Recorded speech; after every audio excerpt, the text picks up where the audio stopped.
Someone who didn't show up today, James Harden, on the other hand, he was a no-show at Sixers practice this morning. I don't know, maybe it has something to do. James Harden is not with the 76ers, so where is he? Oh, he's in Houston. Houston? And he's been in Houston for the last 3 days. James Harden's quest for a trade has resulted in an absolute disaster, and now it seems like both the Philadelphia 76ers and James Harden are in the midst of one of the most intense games of chicken that we've ever seen in NBA history. So before we get to the content, we are on a crusade to get to 900,000 subscribers. Make sure you subscribe and turn on our notifications to help the channel grow. Now that we got all that out of the way, do the intro.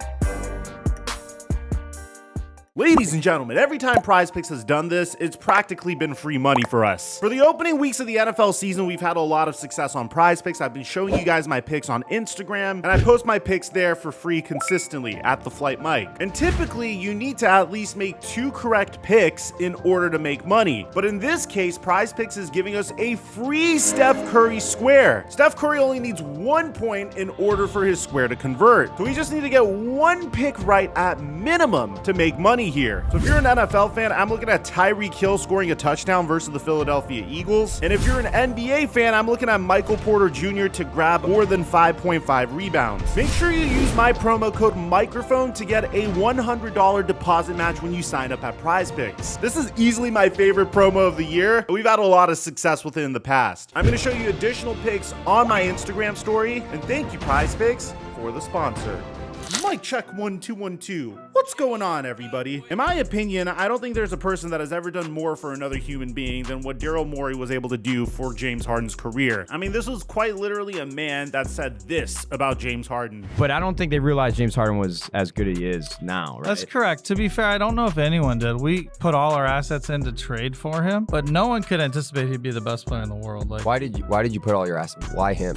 both the eye test, because he looks amazing. I think anyone watched him, but if you looked at data at the time, once he had the ball in his hands, and it's still true to this day, and I get a lot of because someone asked me who's a better scorer, him or Michael Jordan, and it's just factual that James Harden is a better scorer than Michael Jordan. Based on the math. Based on literally, like, you give James Harden the ball, and before you're giving up the ball, how many points do you generate, which is how you should measure offense. James Harden is by far number one in NBA history, and he was number one even at the Oklahoma City Thunder. He was coming off the bench. It was a little more hidden. I mean, through it all, Daryl Morey fully believed that James Harden was the greatest offensive player of all time. And he traded for him when he was coming off of the bench in OKC and put him in a series of scenarios to try to get the best out of him. I mean, in the 2013 offseason, he was able to poach Dwight Howard away from the Los Angeles Lakers. When James Harden wasn't getting along with his head coach, Kevin McHale, Daryl Morey chose Harden over McHale and Dwight Howard and brought in Mike D'Antoni. After a year of playing with Mike D'Antoni, he traded for Chris Paul. When Chris Paul didn't work out after 2 years, he traded for Russell Westbrook. And when Russell Westbrook didn't work out, well, he tried to bring in John Wall, but at that point, James Harden was gone, saying this. We're just not good enough. We don't obviously chemistry, talent-wise, just everything. And it was clear, like I said, these last few games. I love this city. I literally, I've done everything that I can. This situation is crazy. It's something that I don't think can be fixed. So, thanks.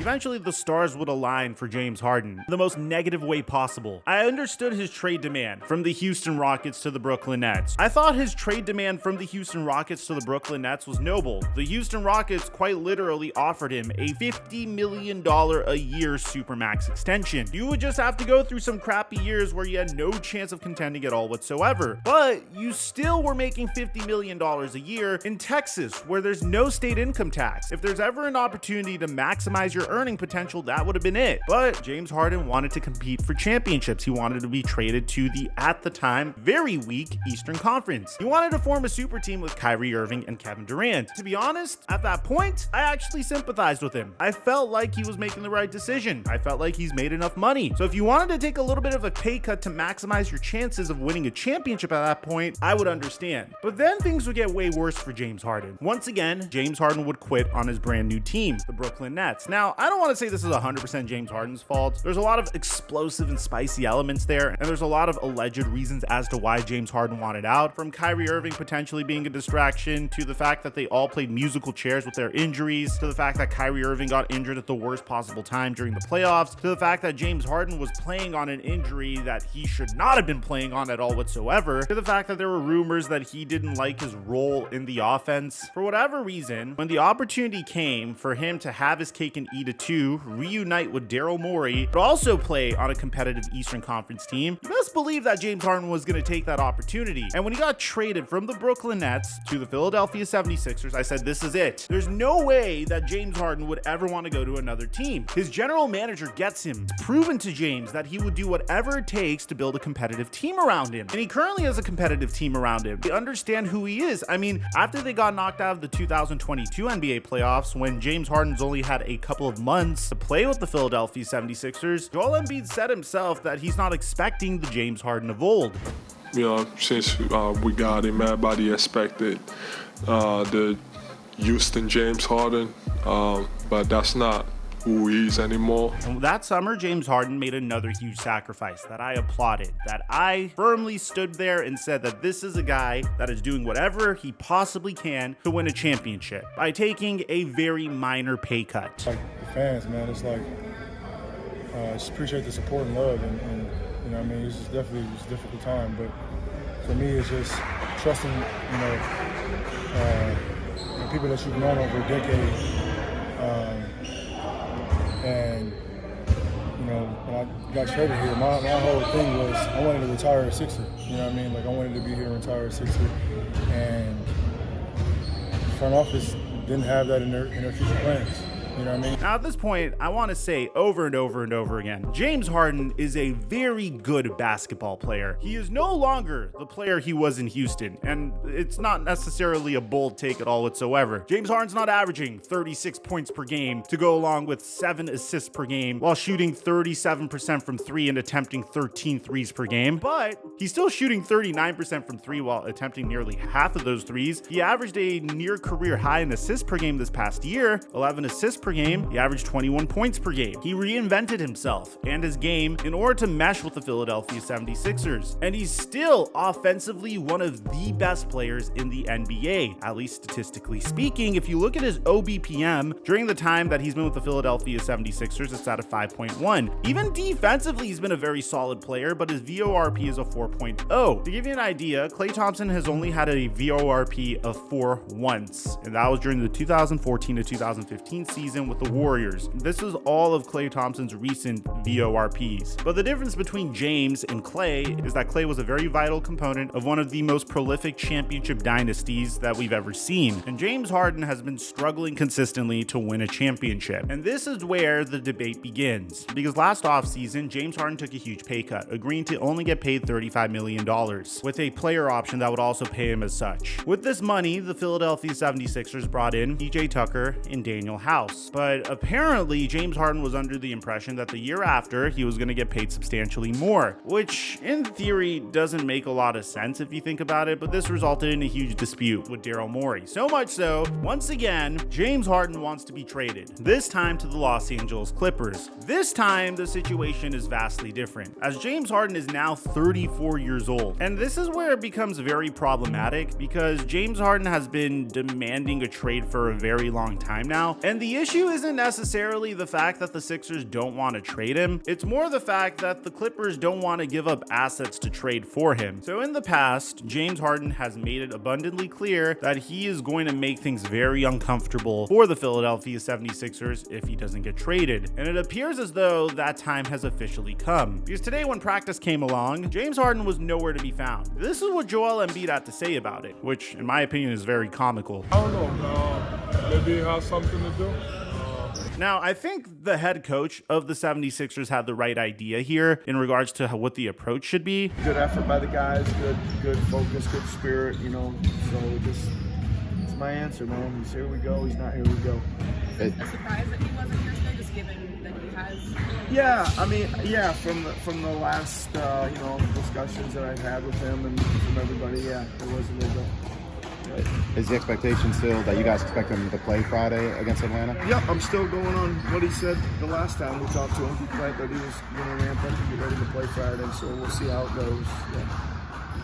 So you might be wondering what's going on here. Well, it seems like Harden has officially made good on his promise, and this is at least according to very reputable sources like Shams Charania. Shams actually wrote an article on The Athletic titled "James Harden is a no-show at 76ers practice on Wednesday," according to sources. So here's the backstory of this. League sources told The Athletic on Tuesday that Harden has not attended any of Philadelphia's 3 preseason games and has only participated in one 5-on-5 live competition in the 2 weeks since training camp begun. Now, you guys might be familiar with the problem. Throughout the summer, the 10-time All-Star reiterated his desire to not play for the 76ers and to be traded to the LA Clippers. Harden opted into his $35.6 million deal in August for the upcoming season in order for him and the 76ers to work on a trade out of Philadelphia. I absolutely love that sentence because it's not what you think it is. Harden opted into his $35.6 million in August so he could be traded, because if he opted out into free agency,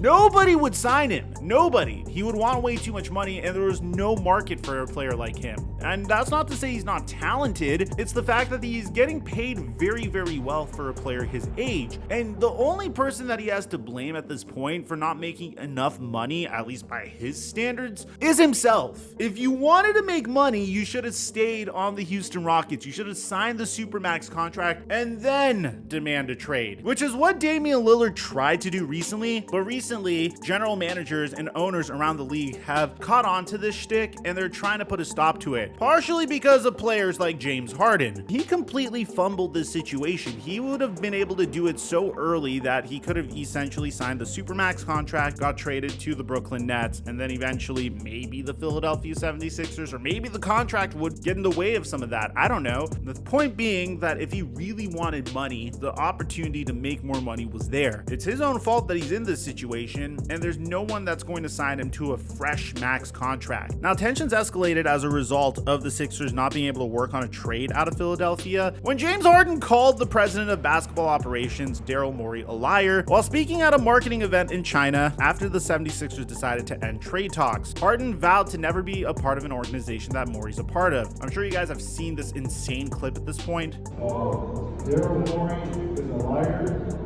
and I will never be a part of an organization that he's a part of. Let me say that again. Daryl Morey is a liar, and I will never be a part of an organization that he's a part of.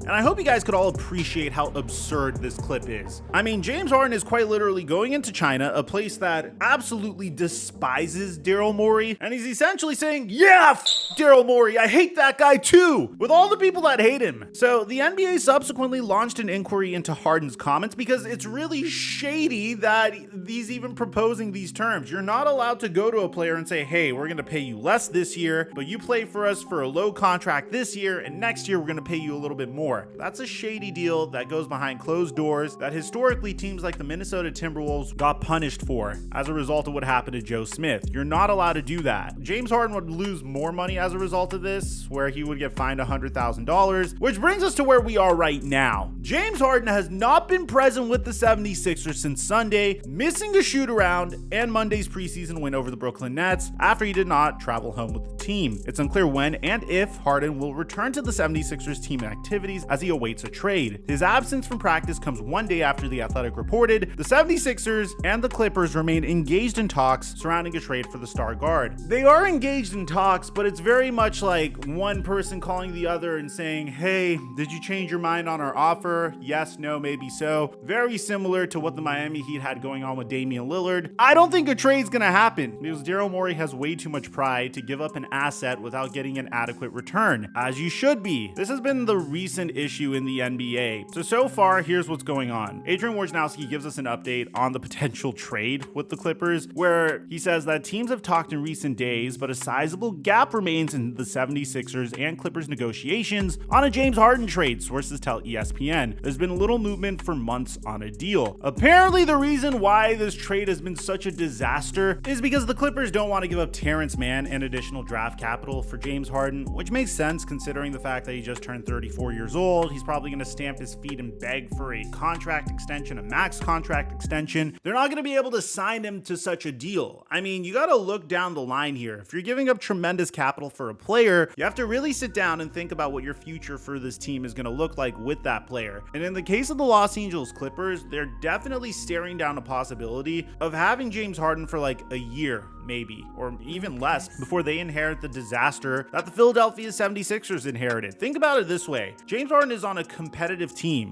that definitely has championship aspirations, that has the defending MVP on the roster, that has recently made a coaching change because James Harden didn't endorse Doc Rivers, and his new coach recently won a championship as well. So if that's not enough to appease him, then what makes you think it's going to work out with the Los Angeles Clippers? He's played with superstars before and that didn't work out. He's played for a lot of money on a team with young assets before. That didn't really work out. He's currently on a competitive team, and if you ask me, I think he's getting paid very, very well for what he's contributing to that team. And I understand what the Los Angeles Clippers are thinking. This is a gigantic game of chicken, because the longer they wait, the more uncomfortable James Harden makes this for the Philadelphia 76ers, the more pressure that he generates, and the more likely he might get traded. But that's not going to happen, because at the end of the day, Daryl Morey wants more assets from the Clippers. The Clippers aren't going to give up more assets because they can't afford to pay James Harden more than what he's getting paid currently, especially under the new CBA. This all comes down to the horrific mistake James Harden made to begin with. If you wanted to get paid handsomely, you should have just taken the money that Houston offered you right before demanding a trade to the Brooklyn Nets, and then maybe demand a trade a year or two later. If you truly wanted the money, that's what you should have done. But at this point, I'm convinced that no matter what you give James Harden, he's going to find a new reason to complain. There's no way to make him happy. Not at all. I can imagine even if he won a championship, he'd find something to complain about. He's a very talented player and without a doubt a future Hall of Famer, but he just can't get in his own way. And as a result, he's sabotaging his own career, ruining any chance that he has at winning a championship, and tainting his legacy. Let me know in the comment section down below what you guys think about all this. Aside from that, I'm your boy Mike, and I'm dropping our mic until our next upload.